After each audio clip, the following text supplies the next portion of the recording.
Saatnya ngopi bareng, namun sebelumnya jangan lupa like, subscribe, dan tekan tombol notifikasinya.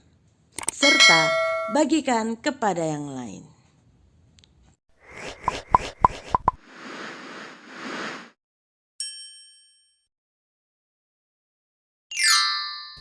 Memperbaharui komitmen di akhir tahun. Shalom saudaraku, hari ini kita berada di penghujung tahun 2022, di hari yang ke-365, tepatnya tanggal 31 Desember tahun 2022.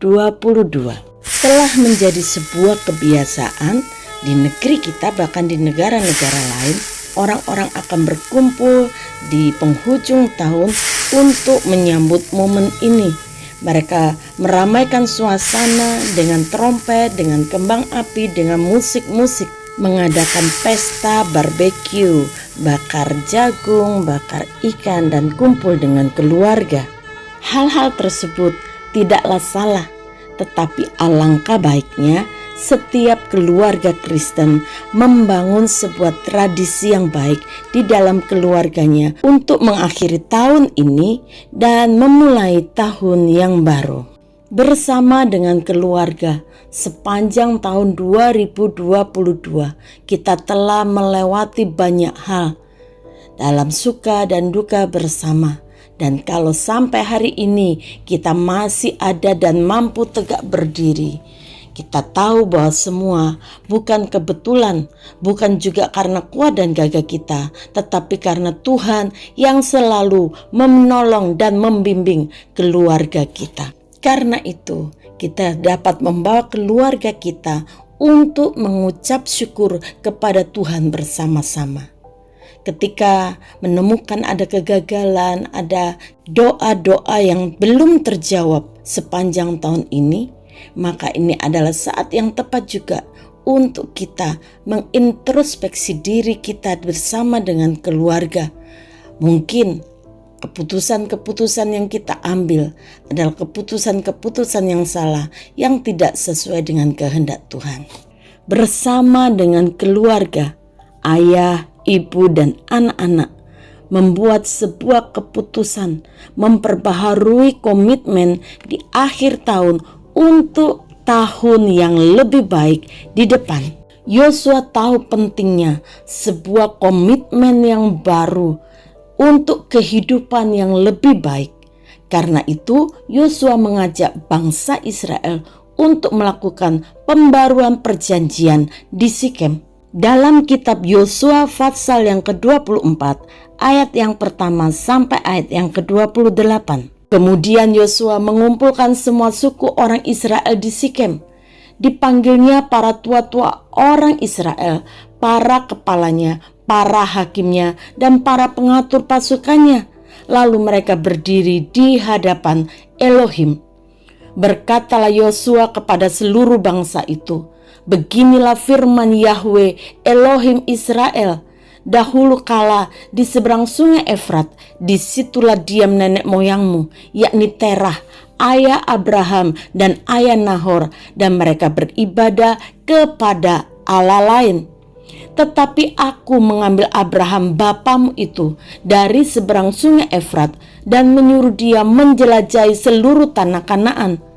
Aku membuat banyak keturunannya dan memberikan Ishak kepadanya. Kepada Ishak kuberikan Yakub dan Esau. Kepada Esau kuberikan pegunungan Seir menjadi miliknya. Sedang Yakub serta anak-anaknya pergi ke Mesir. Lalu aku mengutus Musa serta Harun dan menulai Mesir seperti yang kulakukan di tengah-tengah mereka. Kemudian aku membawa kamu keluar. Setelah aku membawa nenek moyangmu keluar dari Mesir dan kamu sampai ke laut, lalu orang Mesir mengejar nenek moyangmu dengan kereta dan orang berkuda ke laut Teberau. Sebab itu berteriak-teriaklah mereka kepada Yahweh, maka diadakannya gelap antara kamu dan orang Mesir itu dan didatangkannya air laut atas mereka sehingga mereka diliputi. Dan matamu sendiri telah melihat apa yang kulakukan terhadap Mesir. Sesudah itu lama kamu diam di padang gurun. Aku membawa kamu ke negeri orang Amori yang diam di seberang sungai Yordan. Dan ketika mereka berperang melawan kamu, mereka kuserahkan ke dalam tanganmu, sehingga kamu menduduki negerinya, sedang mereka kupunahkan dari depan kamu. Ketika itu Balak bin Sipor, Raja Moab, bangkit berperang melawan orang Israel. Disuruhnya memanggil Bileam bin Beor untuk mengutuki kamu. Tetapi aku tidak mau mendengarkan Bileam, sehingga ia pun memberkati kamu. Demikianlah aku melepaskan kamu dari tangannya. Setelah kamu menyeberangi sungai Yordan dan sampai ke Yeriko, berperanglah melawan kamu warga-warga orang Yeriko, orang Amori, orang Feris, orang Kanaan, orang Het, orang Girgasi, orang Hewi, dan orang Yebus. Tetapi mereka itu kuserahkan ke dalam tanganmu. Kemudian aku melepaskan tabuhan mendahului kamu, dan binatang-binatang ini menghalau mereka dari depanmu, seperti kedua raja orang Amori itu. Sesungguhnya bukan oleh pedangmu dan bukan pula oleh panahmu. Demikianlah ku berikan kepadamu negeri yang kamu peroleh tanpa bersusah-susah, dan kota-kota yang tidak kamu dirikan, tetapi kamulah yang diam di dalamnya. Juga kebun-kebun anggur dan kebun-kebun zaitun yang tidak kamu tanami, kamulah yang makan hasilnya. Oleh sebab itu, takutlah akan Yahweh dan beribadahlah kepadanya dengan tulus, ikhlas, dan setia. Jauhkanlah Allah yang kepadanya nenek moyangmu telah beribadah di seberang sungai Efrat dan di Mesir, dan beribadahlah kepada Yahweh.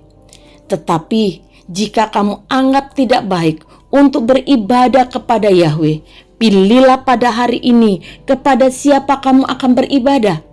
Allah yang kepadanya nenek moyangmu beribadah di seberang sungai Efrat, atau Allah orang Amori yang negerinya kamu diami ini.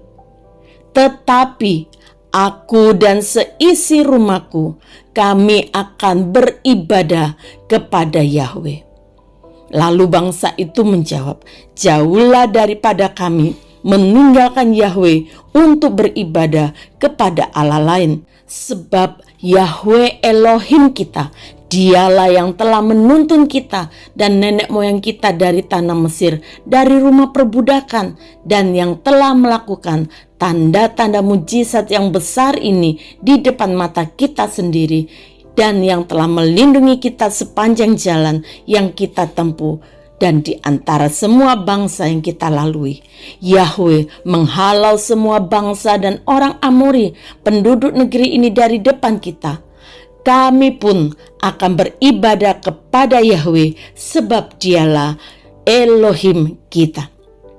Tetapi Yosua berkata kepada bangsa itu, tidaklah kamu sanggup beribadah kepada Yahweh, sebab Dialah Elohim yang kudus, Dialah Elohim yang cemburu.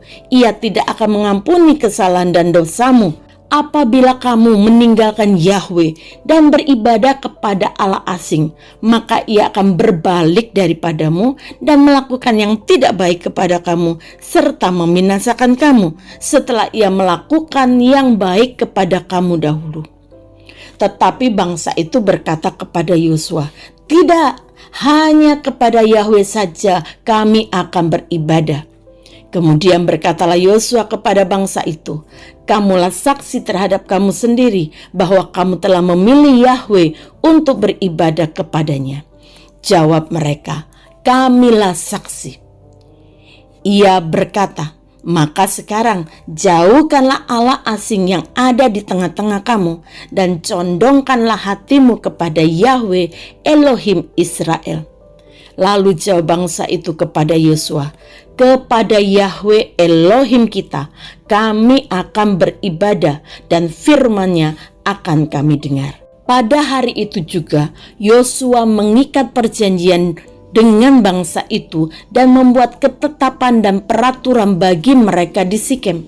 Yosua menuliskan semuanya itu dalam kitab hukum Elohim. Lalu ia mengambil batu yang besar dan mendirikannya di sana, di bawah pohon besar di tempat kudus Yahweh. Kata Yosua kepada seluruh bangsa itu, sesungguhnya batu inilah akan menjadi saksi terhadap kita, sebab telah didengarnya segala firman Yahweh yang diucapkannya kepada kita. Sebab itu batu ini akan menjadi saksi terhadap kamu, supaya kamu jangan menyangkal Elohimmu. Sesudah itu Yosua melepas bangsa itu pergi masing-masing ke milik pusakanya. Seperti Yosua mengajak bangsa Israel untuk memperbaharui komitmen mereka untuk tetap setia kepada Tuhan, maka penting juga bagi setiap keluarga, khususnya para imam di tengah-tengah keluarga, para bapak, para suami, untuk membawa keluarganya memperbaharui komitmen kesetiaan kepada Tuhan Yesus HaMashiach. Dan sebagaimana Yosua mengikat perjanjian dengan bangsa Israel, membuat ketetapan dan peraturan bagi bangsa Israel, para bapak juga harus mengajak keluarga mengikat perjanjian, membuat ketetapan peraturan mengenai kesetiaan iman kepada Tuhan untuk sebuah kehidupan yang lebih baik, untuk sebuah keluarga yang menikmati janji-janji Tuhan.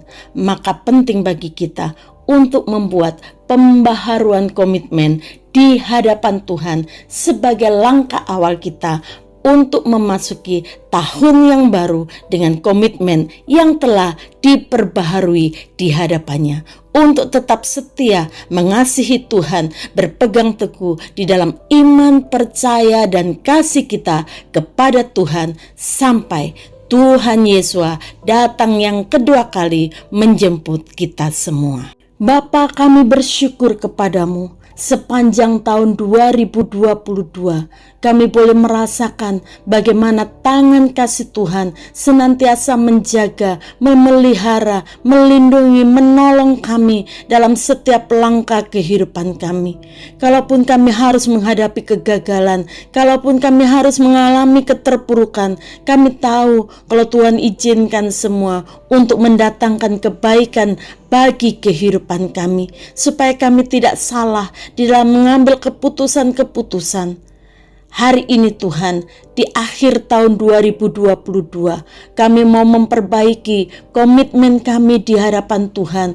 Kalau sempat di tahun 2022, ada di antara kami yang kurang setia kepada Tuhan, yang masih main-main dengan ibadah kami, main-main dengan pelayanan kami, ampuni kami. Kami mau memperbaharui komitmen kami di hadapan Tuhan untuk tetap setia sampai akhir, untuk terus berpegang teguh di dalam iman, pengharapan, dan kasih kami kepada Tuhan. Sebagaimana Tuhan terus setia kepada kami, sebagaimana Tuhan terus mengasihi kami dengan kasih yang kekal, kami mau terus setia dan mengasihi Engkau, melayani Engkau dengan lebih sungguh-sungguh. Kami bawa seluruh anggota keluarga besar kami, sebagaimana Yosua berkata, aku dan seisi rumahku, kami akan beribadah kepada Yahweh. Demikian kami mau berkata di hadapan Tuhan, kami dan seisi anggota keluarga besar kami akan beribadah kepada Yahweh sampai Tuhan Yesus datang yang kedua kali. Di dalam nama Tuhan Yesus, kami memperbaharui komitmen kami. Haleluya. Amin. Untuk sebuah kehidupan yang lebih baik di tahun yang baru, mari memperbaharui komitmen kesetiaan kita kepada Tuhan dan jalani hari-hari kita sesuai dengan komitmen kita. Tuhan Yesus memberkati.